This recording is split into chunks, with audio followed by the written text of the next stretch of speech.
c'est génial parce que c'est pas qu'un film de genre, le genre est au service du propos politique. Enfin, en fait, je trouve que c'est un film qui mélange plein de choses et c'est ça que j'ai trouvé bien. J'avais pas l'impression que juste j'allais faire quelque chose de rigolo, quoi. J'avais l'impression de faire quelque chose d'important pour un propos, mais avec quelque chose de fun à faire. We love cinema. Je me sens très fatiguée et la pression redescend parce que j'ai découvert le film hier en même temps que tout le monde. Donc c'est très particulier et c'est très particulier de voir les retours sans que moi je capte encore ce qui s'est passé, quoi.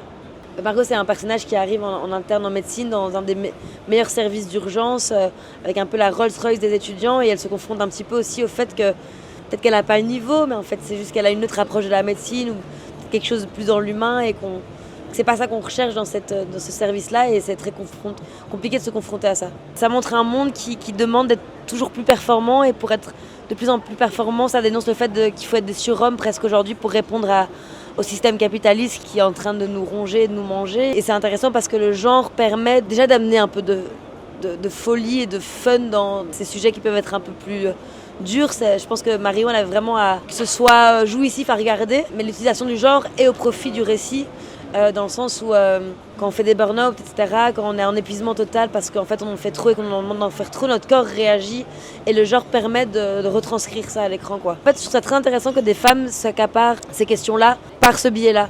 On est souvent jugé pour beaucoup de choses sur notre physique, etc., et pouvoir avoir quelque chose de presque jouissif, de pouvoir en faire, en fait, monstrifier notre corps et en faire ce qu'on veut, et en fait montrer qu'on a un imaginaire sur les corps. Je trouve ça hyper intéressant.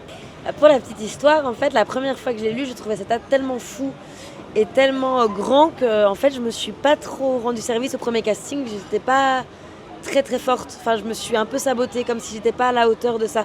Justement, moi, je revenais moi-même d'une sorte de burn-out. Et c'était la première fois que je refaisais un casting depuis 1 an sans travail. Et du coup, je m'étais dit, mais non, je vais jamais avoir les épaules, c'est impossible.